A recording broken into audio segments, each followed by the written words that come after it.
¿Qué tal, queridos amigos? México tiene varias singularidades. Por ejemplo, es el único país del mundo en que aplica la xenofobia al revés. Son bienvenidos los extranjeros y son apabullados los mexicanos. Pero también es el país del mundo que tiene un gobierno que premia a los corruptos y dice que lucha contra la corrupción. Y en cambio golpea brutalmente a los que son opositores o críticos. México tiene muchas singularidades, repito. Por ejemplo, tenemos clanes, cacicazgos, que nos han retornado a la época anterior, a la de Plutarco Elías Calles, que fue quien venció los cacicazgos regionales para aglutinarlos en el famoso Partido Nacional Revolucionario. El abuelito del PRI, bisabuelito de Morena. Pero no salimos del mismo círculo. Los más corruptos, los más infames, esos son premiados. Por ejemplo, Octavio Romero. Este sujeto que fue director de Pemex y que ahora es director del Infonavit y que es un saqueador absolutamente descarado del patrimonio nacional. Octavio Romero Oropesa. Este sujeto execrable sigue funcionando como funciona o funcionó el señor Manuel Bartlett, que después de haber perseguido a la izquierda, acabó siendo consejero del predecesor, del señor AMLO. Este sujeto miserable vive su vejez sin que nadie le haga una indagatoria, a pesar de que no puede ir a los Estados Unidos.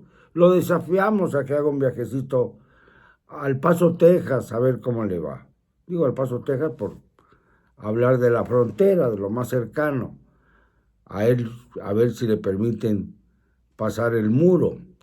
En realidad, desde hace muchos años, se decía, y él mismo lo dijo, el señor Bartlett, que era para él muy sencillo cruzar la frontera, que lo difícil para él era regresar a México.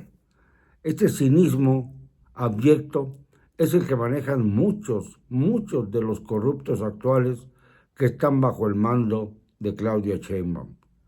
¿Por qué Mario Delgado está en la mira de la DEA? Porque él, como presidente nacional de Morena, fue el que distribuía o distribuye todavía algunas de las canonjías principales que vienen del crimen organizado. Y por eso está en la mira. Lo mismo que el propio AMLO y toda su catarba de herederos, sus hijitos, sus hermanos, sus primos. Y lo digo porque hoy aparece la noticia de que, faltando un plazo pequeño para el acuerdo supuestamente soterrado que se dio entre el señor Trump y la señora Sheinbaum, aparece que el presidente de los Estados Unidos ha decidido imponer aranceles del 25%, su número mágico, al acero y al aluminio mexicanos.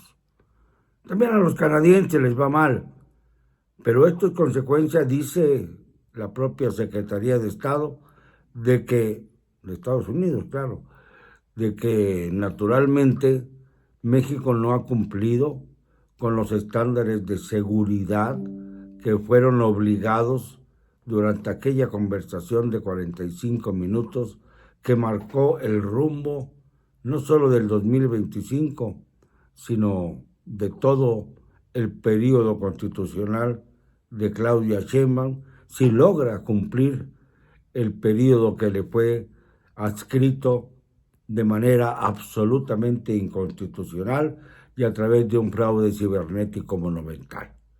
Así que estamos en la calle.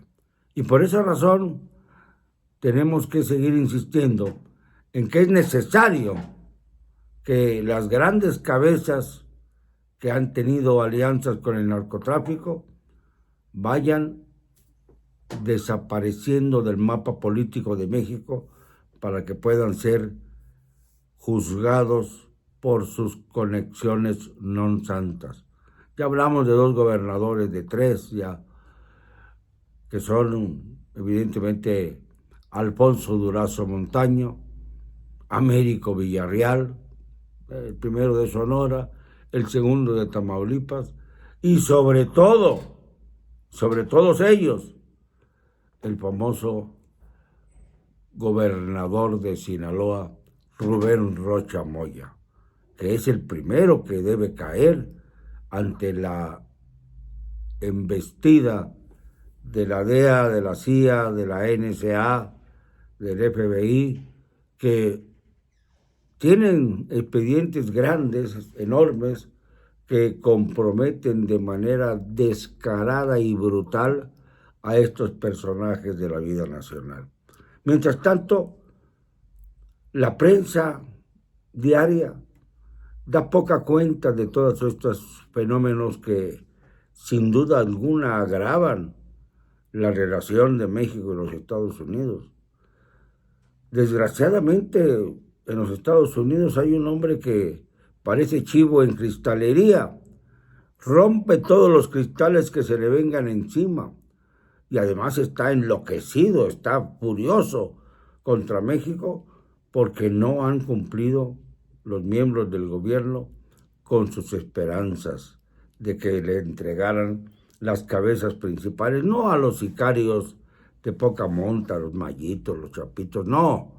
Lo que quiere Estados Unidos son las cabezas de los políticos que han jefaturado al narcotráfico. Y esto es lo que hace la diferencia con otras solicitudes. Quieren la cabeza de Andrés Manuel. ¿Dónde está? ¿En Cuba? ¿En Oaxaca, refugiado en algún lado? Porque a Palenque no ha llegado. En Palenque no está. Pero sí se sabe que hay muchas versiones de que aterrizó en Cuba para brindarse en la isla del Caribe. Y mientras tanto, ¿qué? Mientras tanto, sigue la polución de una inmensa corrupción que hay en nuestro país. Está esto cada vez peor. Los ataques carreteriles son más frecuentes. El narco ha crecido territorialmente por todo el país, incluso en estados que habían estado en paz, pero que son buenos refugios para los narcotraficantes. Yucatán, Tlaxcala.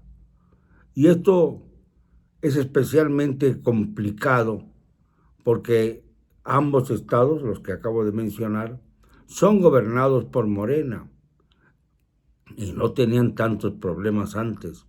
En Tlaxcala, Lorena Cuellar Cisneros es una mujer que se ha dedicado a despalcar el erario. Ya en Tlaxcala es odiada. Ha habido cientos de manifestaciones contra ella. Y el Guacho Díaz Mena en Yucatán es un pillo de 7 polluelas. Llegó al gobierno para ver qué cacareaba y qué sacaba de ahí. Igual que su antecesor, aunque más descarado, el Guacho más descarado. Y claro, esto propicia que haya alianzas mucho más nutritivas con el crimen organizado. No estoy hablando de especulaciones, estoy hablando de hechos que me constan, que estoy seguro que se están dando en nuestro país. Y estos hechos relevantes demuestran que nuestro país ha sido entregado al crimen organizado. ¿Qué es esto lo que no puede resolver la señora Claudia Sheinbaum? ¿Qué es esto lo que lamentablemente aprovecha Estados Unidos y el loco del señor anaranjado Trump para ponernos cadenas económicas, alianzas que no van con nosotros, romper el TECMEC, lo que ocurrirá en poco tiempo, para dejarlos en la mayor indefensión de la que hayamos tenido memoria los mexicanos? Esto es el fruto de la 4T en el México más hollado, más saqueado, más infamado de la historia. No es con teleféricos en la Ciudad de México cómo se va a resolver este problema. No es haciendo obras de relumbrón, la red ferroviaria que pretende hacer la señora Claudia Sheinbaum, cómo se va a resolver este problema. El problema principal, junto con la corrupción, es la inseguridad que ha causado precisamente la convivencia malévola del gobierno con el crimen, del crimen con el gobierno. Y esto es precisamente lo que nos pone en un riesgo increíble, en un riesgo más allá de todas proporciones a nuestro país y a los mexicanos. No me van a callar, y lo digo con cero cobardía.